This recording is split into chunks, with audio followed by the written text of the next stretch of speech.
My name is Roberta Johnson. I'm 51 years old, and I thought family meant supporting each other through grief, until my sister looked me in the eye at Dad's funeral and said, "Dad always liked me better."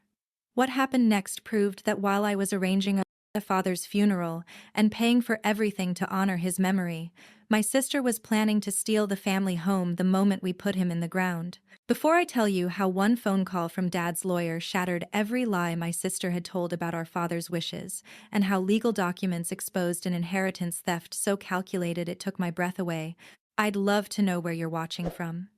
Please hit that like button and subscribe if you want to hear how 4 words, house to Roberta, silenced my sister and made her realize she had just committed fraud against the wrong person. Let me take you back to where this story really begins. I grew up in the family home at 247 Oak Street with my younger sister Karen, who was 3 years behind me but always seemed to think she deserved more attention, more privileges, and more of everything our parents had to offer. Dad, Robert Johnson, was a hard-working contractor who built a successful small business over 30 years. Mom passed away 8 years ago from cancer, leaving Dad, Karen, and me to navigate family relationships without her steady influence. After Mom died, I naturally became the primary caregiver for Dad, checking on him daily, handling his medical appointments, and making sure he was eating properly and taking his medications. I lived just 10 minutes away from the family home, while Karen lived across town and visited maybe once a month. Roberta's always been the responsible one, Dad would tell people. She takes good care of me.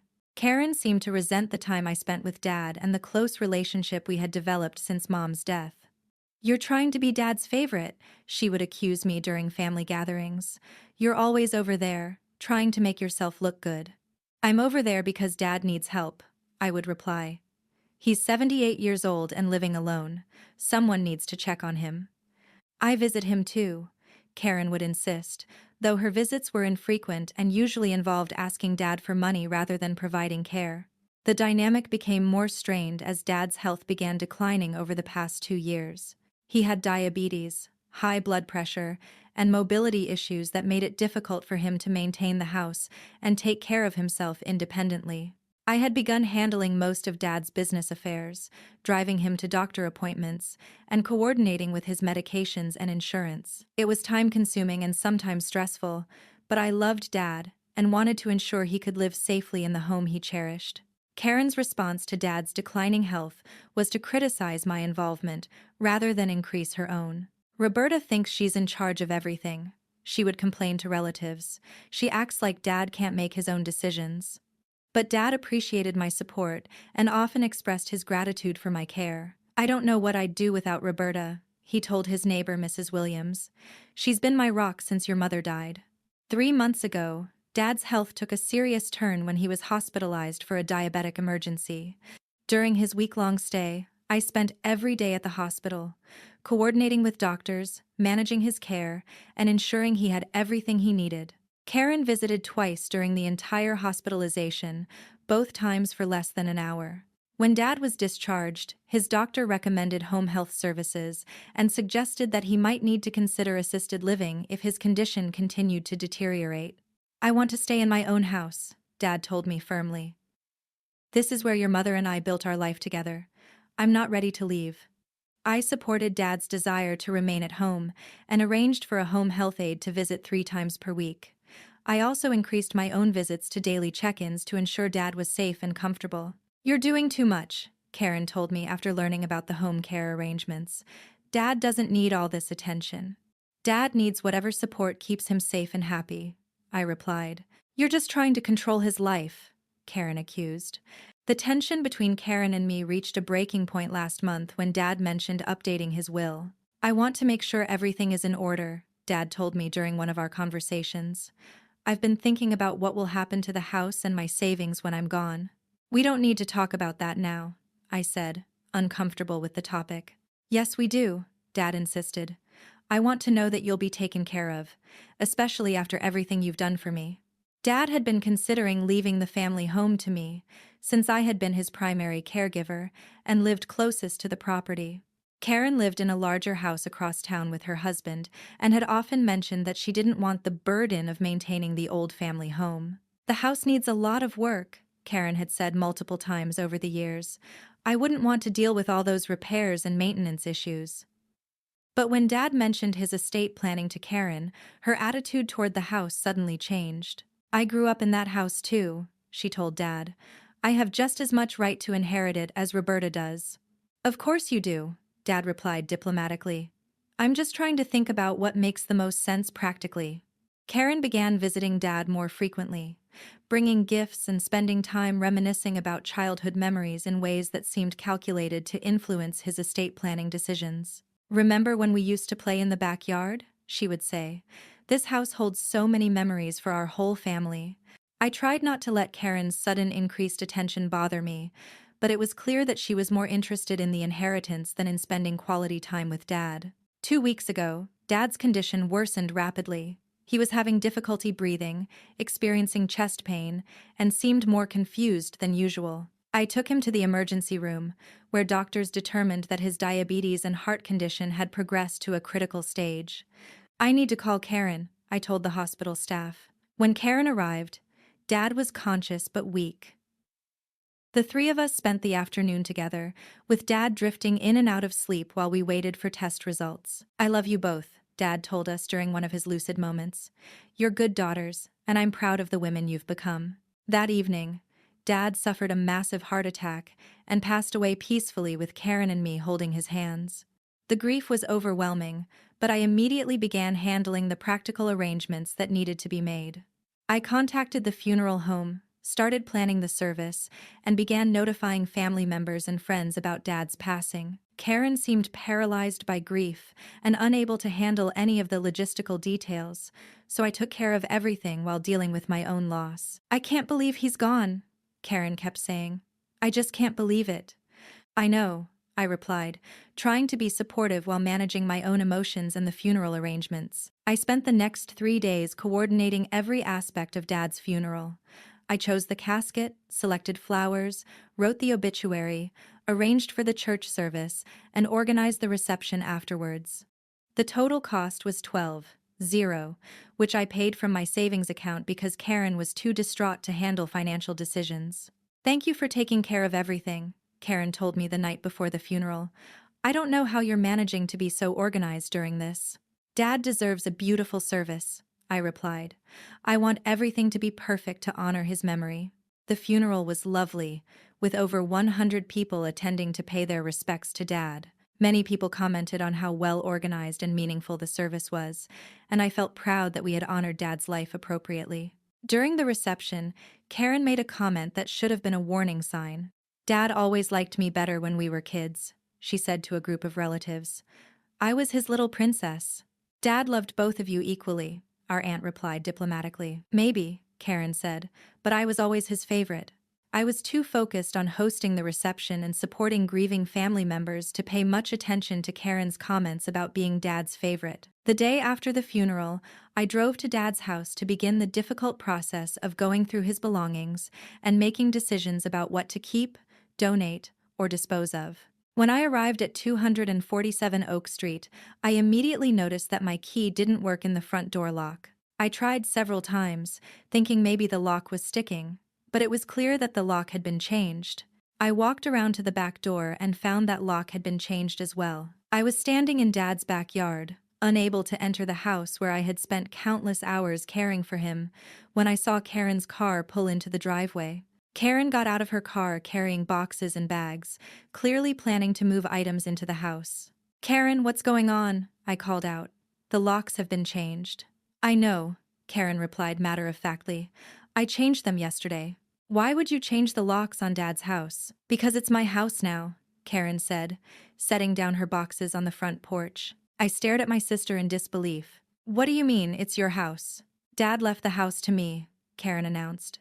He told me last week that he was leaving everything to his favorite daughter. Karen, Dad never said anything about that to me. That's because you weren't his favorite, Karen replied cruelly.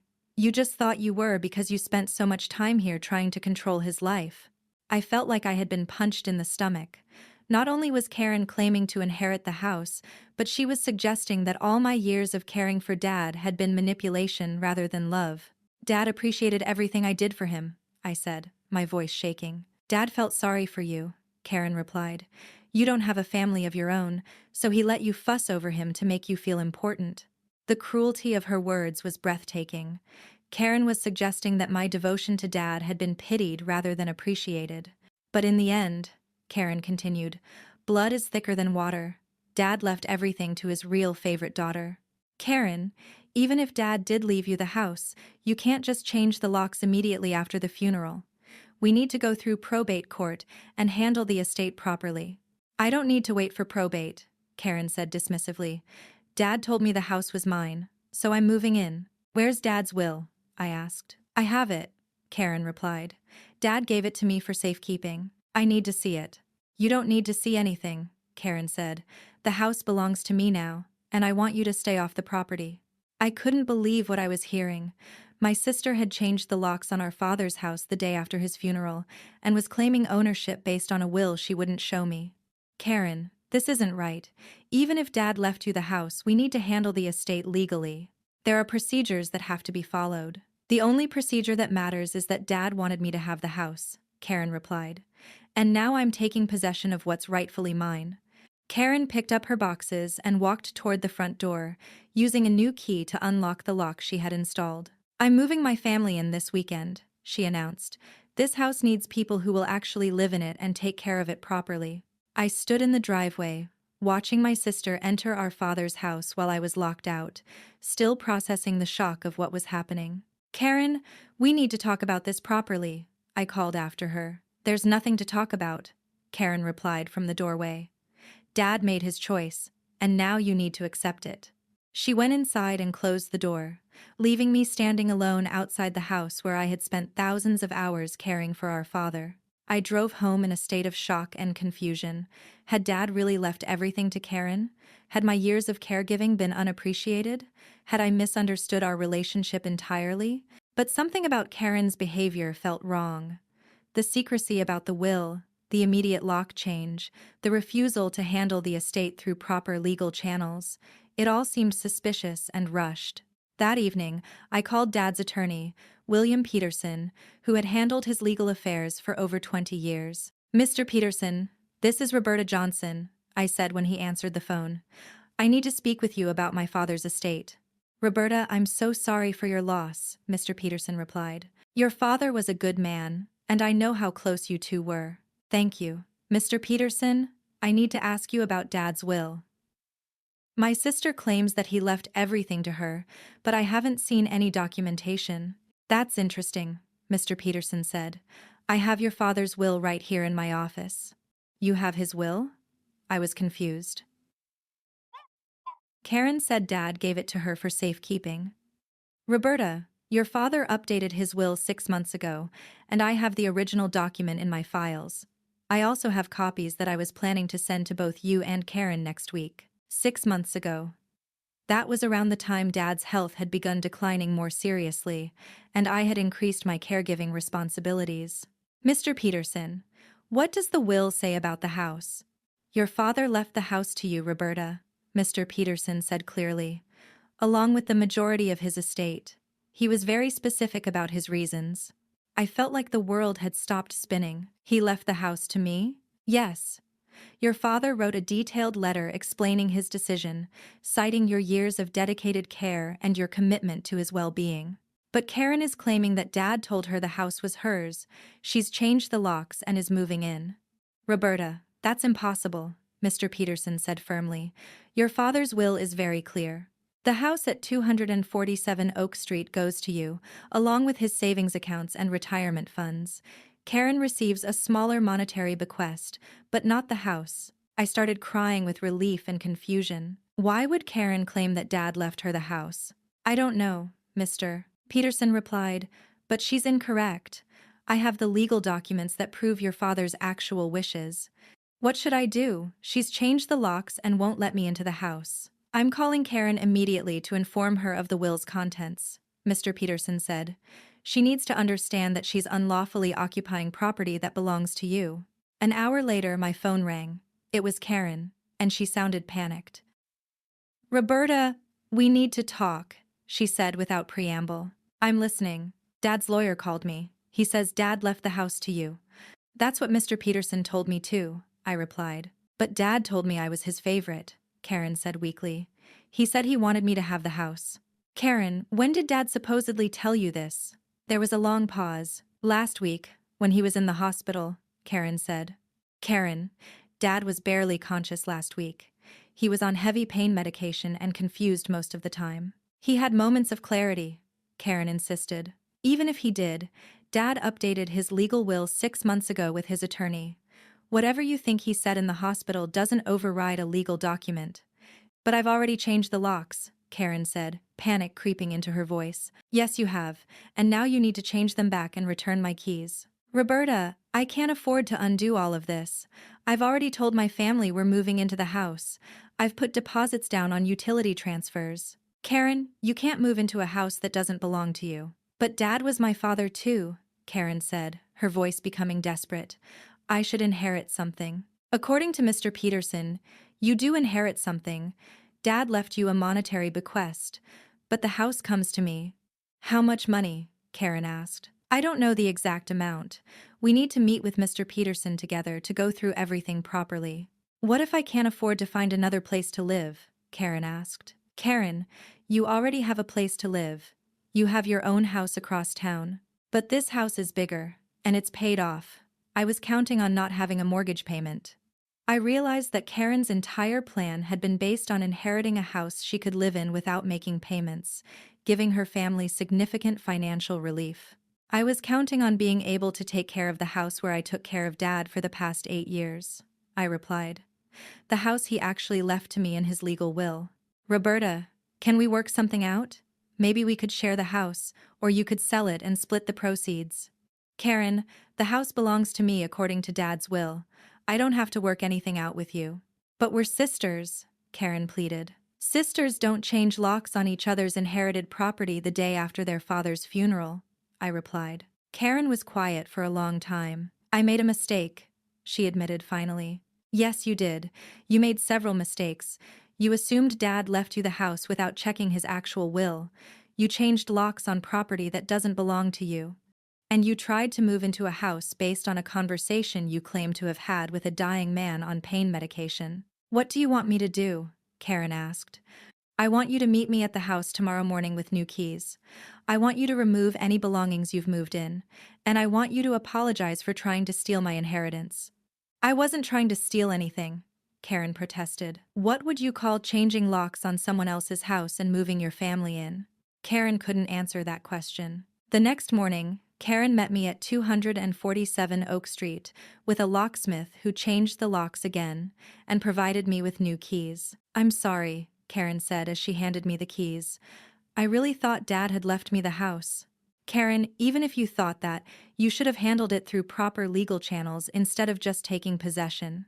I know, I was emotional and not thinking clearly. We went inside the house together, and I was relieved to see that Karen hadn't moved much of her belongings in yet. How much did Dad leave me in the will? Karen asked as we walked through the rooms. We'll find out when we meet with Mr. Peterson next week. Are you going to live in the house? Karen asked. I don't know yet. I need time to think about what Dad would have wanted and what makes sense for me. If you decide to sell it, would you consider selling it to me? Karen asked hopefully. I looked at my sister, who had spent the past 3 days trying to steal the house that Dad had left to me. Karen, I might consider that someday. But right now, I need to process the fact that you tried to take my inheritance based on a conversation you claim to have had with our dying father. I really did think he wanted me to have it, Karen said weakly. And I really did take care of him every day for 8 years while you visited once a month. Karen looked ashamed. You're right. You did take better care of Dad than I did. I guess that's why he left you the house. Dad left me the house because he knew I loved it and would take care of it the way he and Mom did, I said. Just like I took care of him. A week later, Karen and I met with Mr. Peterson to go through Dad's complete estate. Karen inherited $25,000 from Dad's savings account, along with some family jewelry and personal items. I inherited the house, which was worth approximately $180,000, plus the remainder of Dad's savings and retirement accounts, totaling about $75,000. Your father wrote a letter explaining his decisions, Mr. Peterson said, handing me an envelope. I opened it with trembling hands and read Dad's words. Roberta, you have been my angel since your mother died. You gave up your free time to take care of me, drove me to countless appointments, and made sure I could stay in the home I love. The house belongs to you because you earned it through years of love and dedication. Karen is a good daughter, but you are the daughter who showed up every day when I needed you most. Take care of the house like you took care of me. Love, Dad. I started crying as I read Dad's words aloud to Karen and Mr. Peterson. Karen was crying too. Roberta, I'm sorry, she said. I was wrong about everything. Dad did appreciate what you did for him, and he was right to leave you the house. Karen, Dad loved you too. That's why he left you money and wanted to make sure you were taken care of. But you deserved the house, Karen admitted. You earned it. 6 months later, I decided to move into Dad's house permanently. Being there makes me feel close to him and Mom, and I love maintaining the home where our family created so many memories. Karen and I have rebuilt our relationship, though it took time to get past her attempt to steal my inheritance. She now understands that my years of caregiving weren't about trying to be Dad's favorite, they were about love and responsibility. I was jealous of your relationship with Dad, Karen admitted during one of our recent conversations. I felt guilty for not doing more, so I convinced myself that you were just trying to manipulate him. I was just trying to take care of him, I replied, the way any daughter would want to care for her father. I know that now, Karen said, and I'm grateful that Dad had you during his final years. You gave him the love and support he needed. The most important lesson I learned is that grief can make people do terrible things. Karen's attempt to steal the house wasn't just about money. It was about guilt, jealousy, and the desperate desire to believe she had been Dad's favorite, despite years of evidence to the contrary.